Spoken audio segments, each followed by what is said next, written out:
తీసుకున్నారు. పంచాయతీరాజ్ చట్ట సవరణకు కేబినెట్ ఆమోదం తెలిపింది. రిజర్వేషన్ల కోటా పరిమితి ఎత్తివేస్తూ నిర్ణయం తీసుకుంది. స్పెషల్ జీవో తెచ్చి రిజర్వేషన్లు అమలు చేయాలని నిర్ణయం తీసుకుంది.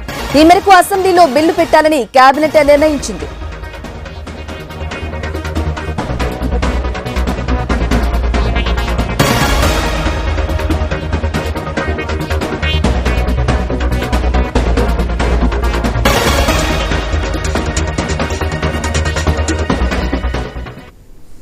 రైట్గా తెలంగాణ కేబినెట్ భేటీలో కీలక నిర్ణయాలు తీసుకున్నారు. పంచాయతీరాజ్ చట్ట సవరణకు కేబినెట్ ఆమోదం తెలిపింది.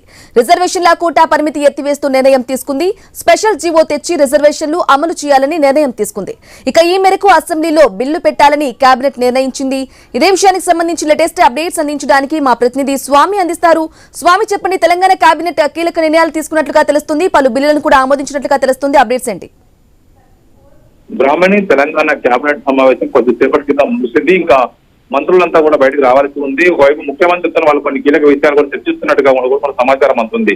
ప్రధానంగా ఈ రోజు జరిగినటువంటి కేబినెట్ సమావేశంలో 42% బీసీలకు రిజర్వేషన్ ఇవ్వాలని చెప్పి రాష్ట్ర ప్రభుత్వం భావిస్తుంది. ఇప్పటికే 2 చట్టాలు తీసుకొచ్చి గవర్నర్ ఆమోదం పంపారు. గవర్నర్ వాటిని కేంద్ర రాష్ట్రపతికి ఆమోదం కోసం పంపడం జరిగింది.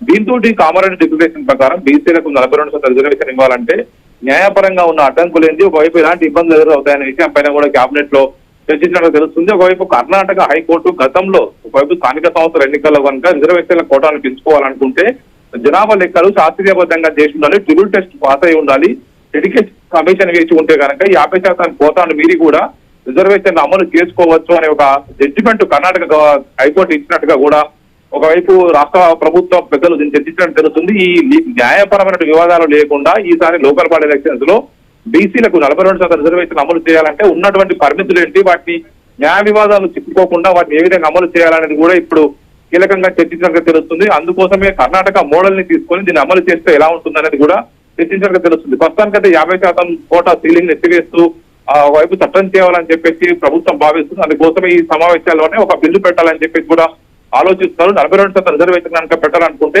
ఒక ప్రత్యేక జీవో తీసుకొచ్చి జీవో ద్వారా దీన్ని అమలు చేస్తే ఎలాంటి న్యాయ వివాదాలు లేకుండా ఎలా ఉంటుందనేది కూడా వారు ఈ కేబినెట్ సమావేశంలో చర్చించినట్టుగా తెలుస్తుంది. ప్రధానంగా ఈ అంశాలనే ఎజెండాగా తీసుకొని ప్రధానంగా చర్చించారు. మరోవైపు కేంద్ర ప్రభుత్వానికి అకాల వర్షాలు నష్టపోయినట్టు పడ్డ విషయాలు కావచ్చు, ఆ విషయంలో కేంద్ర ప్రభుత్వాన్ని కూడా కొన్ని కీలక విషయాలపైన కేంద్రానికి రిప్రజెంట్ చేయాలని చెప్పేసి కూడా మాట్లాడుకుంటున్నట్టుగా కూడా తెలుస్తుంది. మొత్తానికైతే మరి కాసేపట్లో ఇంకా మంత్రులు అధికారికంగా బయటకు వస్తే తప్ప మరిన్ని వివరాలు తెలియాల్సి ఉంది. మొత్తానికైతే ఈ కేబినెట్ సమావేశంలో రిజర్వేషన్ అంశమే ప్రధాన ఎజెండాగా చర్చించినట్టుగా తెలుస్తుంది. బ్రాహ్మణి.